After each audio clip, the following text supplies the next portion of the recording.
रात के तकरीबन 10 बजे का अमल था।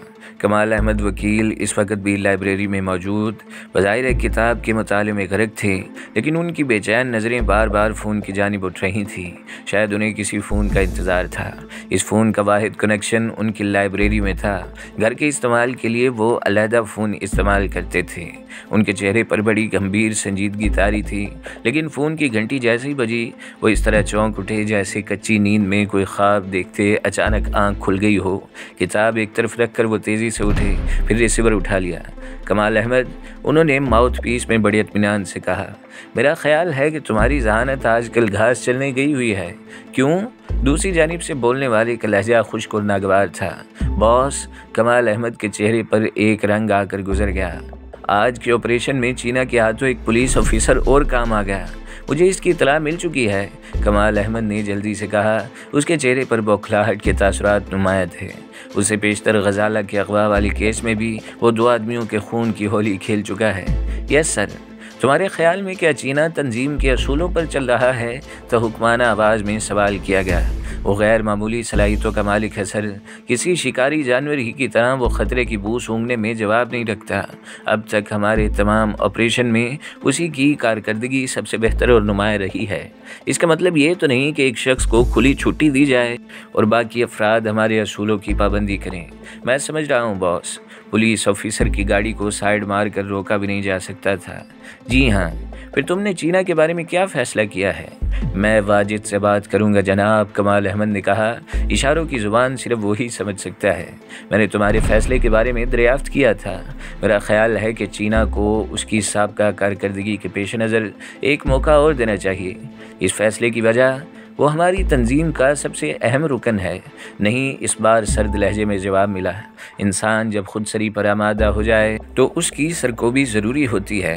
दूसरी सूरत में चीना की देखा देखी दूसरे लोगों पर भी खुद सरी का जुनून सवार हो सकता है। जो आपका हुक्म।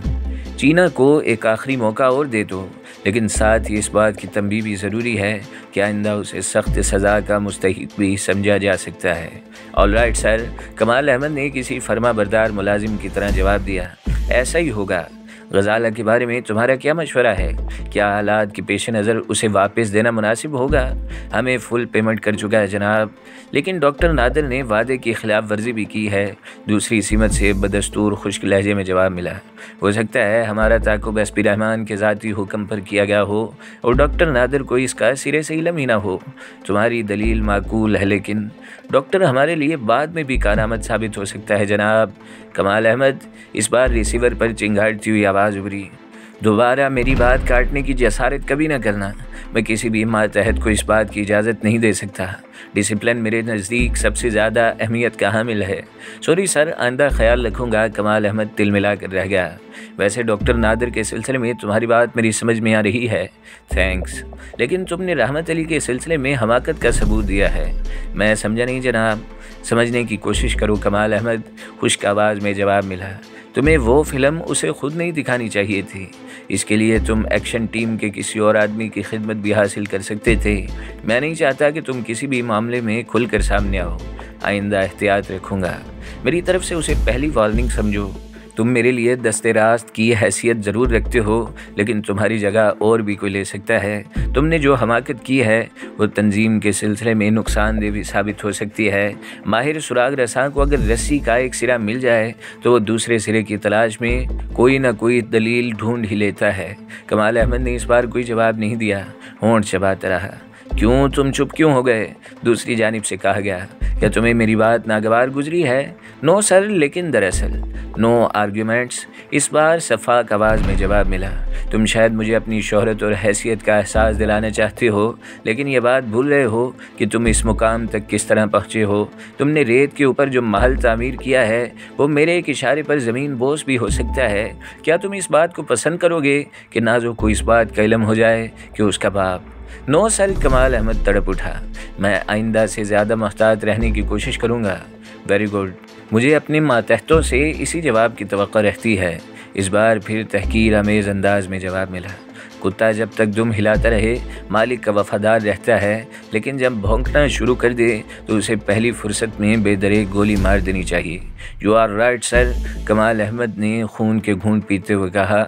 उसके चेहरे के तासुरात बता रहे थे कि इस वक्त वह बड़ी मुश्किल से अपनी रगों में खोलते हुए खून पर काबू पाने की कोशिश कर रहा है।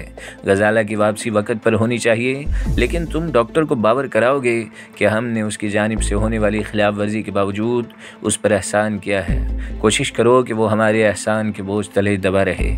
मैंने भी यही सोच रखा है जनाब। तुम्हारे लिए एक अहम इतला और भी है। वो क्या जनाब? हमने बहुत गौर व खौज के बाद नाजो को भी अपनी एक्शन टीम का मेंबर बना लिया है, लेकिन तुम इस सिलसिले में अपनी ज़ुबान कतई तौर पर बंद रखोगे।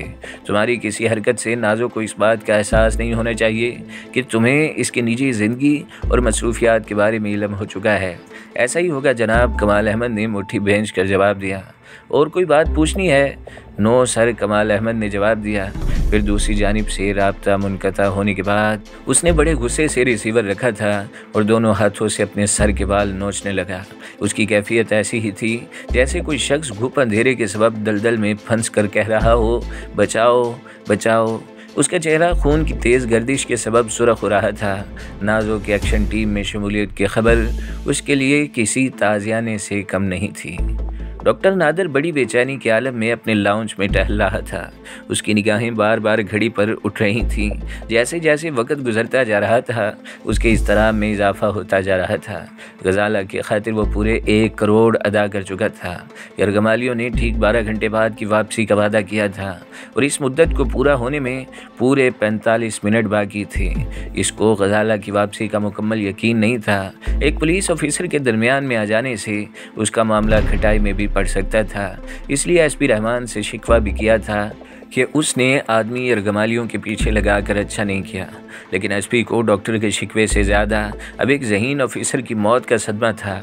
दोनों ही अपनी अपनी जगह हक बजानिब थे। एक ज़िम्मेदार ऑफिसर की हैसियत से एसपी रहमान के लिए मुजरमों की सरकोबी ज़रूरी थी। उसे यकीन था सदर के इलाके में होने वाले धमाके और गजाला के अगवा में किसी एक ही तंजीम का हाथ तो है। इसी घर से उसने डॉक्टर के तमाम क्लिनिक पर अपने खुफिया लोगों को तैनात कर दिया था। दूसरी जानिब डॉक्टर नादर को कानून के तकाज़ों से अपनी इकलौती बेटी की ज़िंदगी ज़्यादा अजीज़ थी। डॉक्टर के चेहरे के तासुरात से उसकी दिली कैफियत का अंदाज़ा लगाना मुश्किल था, लेकिन इसकी आंखों में एक ख़ास वहशत मचल रही थी। अचानक फ़ोन की घंटी बजी और उसने लपक कर रिसीवर उठा लिया। दूसरी जानिब से एसपी रहमान बोल रहा था, डॉक्टर मेरे अजीज़, क्या तुम मुझे ये बताना पसंद करोगे कि गजाला की वापसी का क्या तरीका तय हुआ है? सॉरी रहमान, डॉक्टर नादर ने नागवारी से कहा, मुझे तो शुबा है कि कहीं वो अपने किए हुए वादे ही से मुकर न जाएं। तुम्हारे आदमी ने दरमियान में आकर सारा बना बनाया खेल बिगाड़ दिया है। क्या तुम्हें कानून का कोई एहतराम नहीं है? मुझे 1 करोड़ रुपए जाने का भी कोई गम नहीं है, लेकिन गजाला को अगर कुछ होगा तो मैं अपना जहनी तवाज़न बरकरार न रख सकूँगा। तो मुझे क्या इतना भी नहीं बता सकते कि वापसी का क्या वक़्त मुकर्रर किया गया है? ये यरगमालियों की सवाबदीद पर मुनहसिर है और 1 करोड़ रुपए क्या तुमने किसी बात के तय हुए बगैर ही अदा कर दिए? एसपी रहमान के लहजे से शक का इजहार हुआ। हाँ, मैं ये जुआ खेलने पर मजबूर था, डॉक्टर नादर ने दीदा दलेरी से जवाब दिया। गोया तुम मेरी रहनुमाई करने से इनकार कर रहे हो। तुम जो चाहो समझ लो, डॉक्टर ने आजी से कहा। वादा खिलाफी तुमने की है और मुमकिन है इसका खुमियाजा मुझे और गजाला को भुगतना पड़े। तुमने वादा किया था कि मेरी बेटी की वापसी तक तुम्हारी जानिब से ऐसी कार्रवाई नहीं होगी जो गजाला की वापसी के रास्ते में हायल हो सके। इसके जवाब में मैंने ये भी वादा किया था कि गजाला की वापसी के बाद तुमसे तामुन करूँगा। क्या मतलब, क्या तुम अब मुझसे तामुन नहीं करोगे? ये सब आइंदा पेश आने वाले हालात पर मुनहसिर होगा। फ़िलहाल मैं ज़हनी तौर पर बहुत ज़्यादा डिस्टर्ब हूँ, डॉक्टर ने उलझते हुए जवाब दिया। इसके साथ ही रिसीवर वापस क्रेडल पर रख दिया। उसकी पेशानी पर सिलवटें उभर रही थी। फिर इससे पहले कि वो फ़ोन के करीब उठता इसकी घंटी दोबारा बजी। उसका ख्याल था कि एसपी रहमान की कॉल होगी, लेकिन ऐसा नहीं हुआ। डॉक्टर नादर रिसीवर से एक सर्द आवाज़ उभरी, मुझे यकीन है कि तुम गजाला की वापसी के सिलसिले में बहुत ज़्यादा फ़िक्रमंद होगे। तुम्हारा वादा पूरा होने की मुद्दत में अब सिर्फ 15 मिनट बाकी रह गए हैं। डॉक्टर ने घड़ी की सीमत देखते हुए कहा, हम अपने वादे से मुनकिर भी हो सकते हैं। नहीं, तुम ऐसा नहीं करोगे, डॉक्टर रहमान ने एहतजाज किया। क्यों? क्या तुमने वादा खिलाफ़ी नहीं की थी? अगर हमारा आदमी पकड़ा जाता तो क्या तुम उसे रिहाई दिलवा सकते थे? मेरी बात का यकीन करो, एसपी रहमान ने मेरे साथ धोखा किया है, डॉक्टर ने तेज़ी से कहा। उसने यकीन दिलाया था कि गजाला की वापसी तक वो कोई कार्रवाई नहीं करेगा और वापसी के बाद वो क्या कर लेगा मैं यकीन से कुछ नहीं कह सकता, लेकिन हम तुम्हें एक बात का यकीन दिला सकते हैं। दूसरी जानिब से बड़े वसूख और इत्मीनान से जवाब मिला। एसपी रहमान को अपने महकमे में इज़्ज़त और शोहरत दोनों हासिल हैं। उसका साहबका रिकॉर्ड भी अच्छा है, लेकिन हमारे सिलसिले में वो सिवाय घूप अंधेरों में आँख मचोली खेलने की और कोई कदम नहीं उठा सकेगा। हमारी तंजीम के सामने उसकी हैसियत किसी मकतब से ज़्यादा की नहीं है। मुझे इससे कोई सरोकार नहीं, मुझे गजाला की फ़िक्र लाहक है। वो तुम्हें वापस मिल जाएगी, लेकिन अब हमारी एक शर्त और भी है। वो क्या है? डॉक्टर ने घबरा कर सवाल किया। वक़्त पड़ने पर तुम हमारे किसी ज़ख्मी आदमी की मरहम पट्टी और इलाज से इनकार नहीं करोगे। ठीक है, लेकिन मैं तुम्हारे आदमी को शनाख्त किस तरह करूँगा? नीले लिफाफे के हवाले से। मगर एक बात का ख्याल रहे, अगर तुमने कभी हमारे हुक्म से इनकार किया तो तुम किसी को मुंह दिखाने के काबिल नहीं रहोगे। क्या मतलब? डॉक्टर चौंका। हमने गजाला के साथ कोई ज़्यादती नहीं की, अलबत्ता नींद का इंजेक्शन देने के बाद हमने कुछ ऐसी तस्वीरें महफूज कर ली हैं जो तुम्हें हमारे काम आने पर मजबूर करती रहेंगी। डॉक्टर ने जवाब देने की बजाय सख्ती से अपना निचला होंठ दांतों से भींच लिया। तुम खामोश क्यों हो गए डॉक्टर? क्या तुम्हें हमारी दूसरी शर्त मंजूर नहीं है? मुझे तुम्हारी तमाम शर्तें मंजूर हैं, लेकिन गजाला वो तुम्हें हस्बे वादा वापस मिल जाएगी। तुम चाहो तो इससे तस्दीक भी कर सकते हो कि हमने ना सिर्फ हर तरह से उसका ख्याल रखा, बल्कि उसकी इज़्ज़त की खातिर अपने कारकुन को गोली भी मार दी। मैं तुम्हारा शुक्रगुजार हूँ, लेकिन डॉक्टर कुछ कहते कहते यकलख्त खामोश होकर होंठ काटने लगा।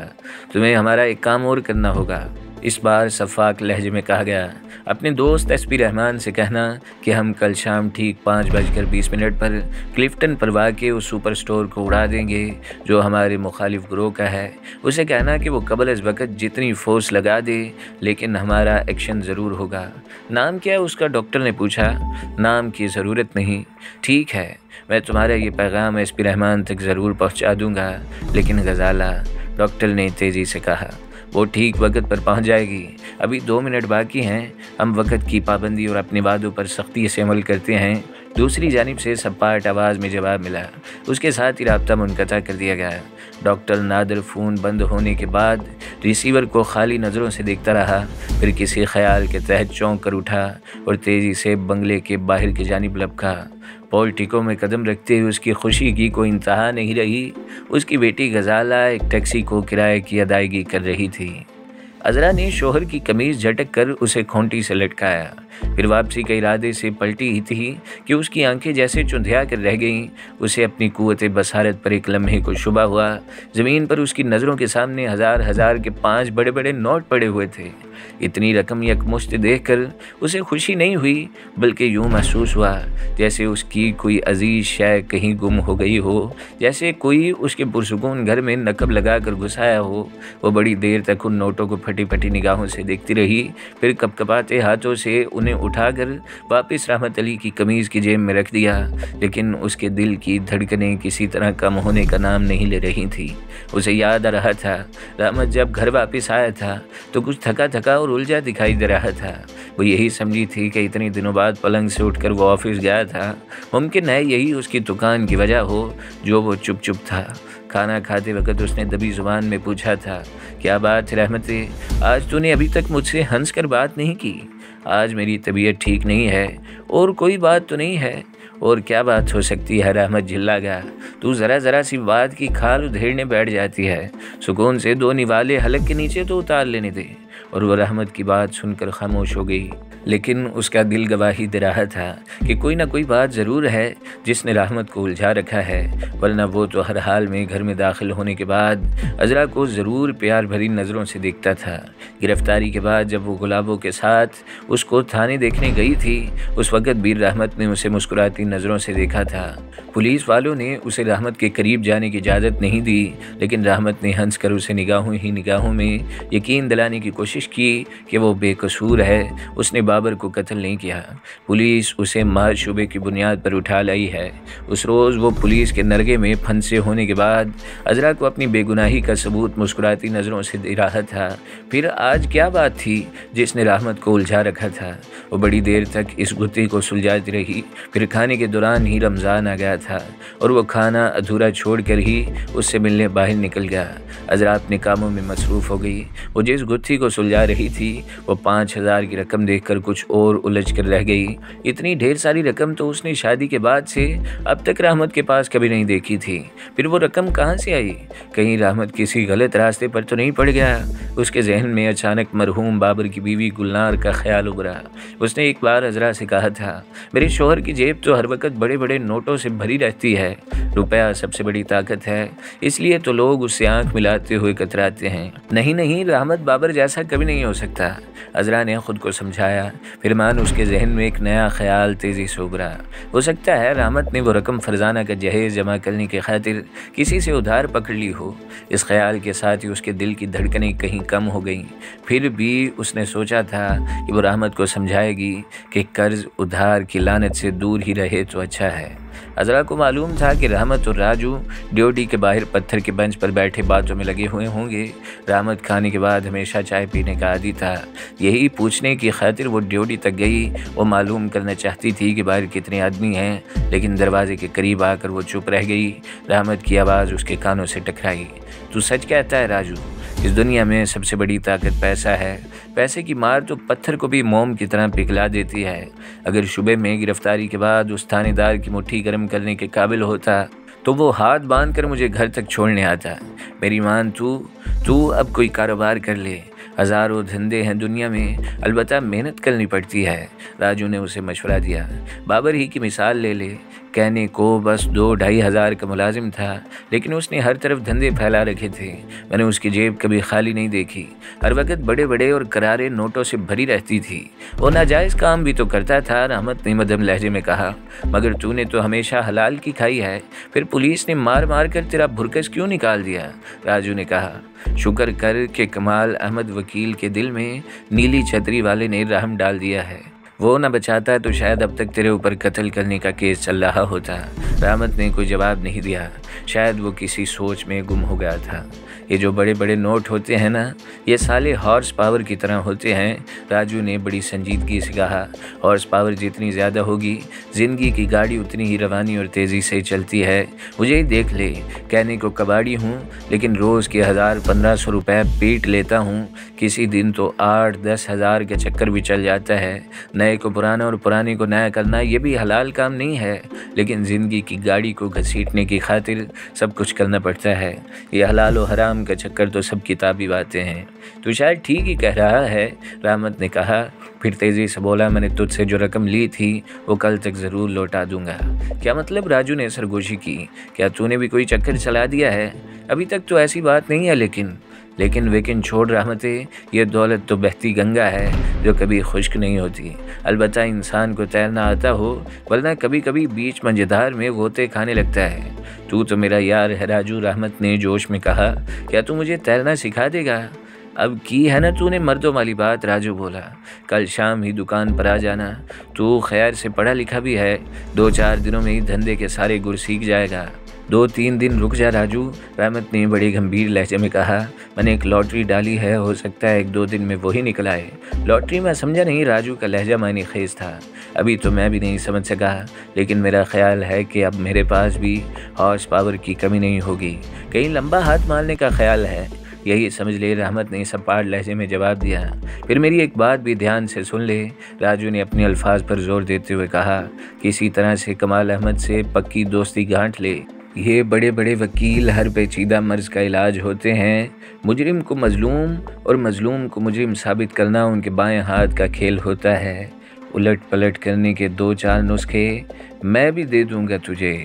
बहुत काम आएंगे तेरे, बहुत काम आएंगे।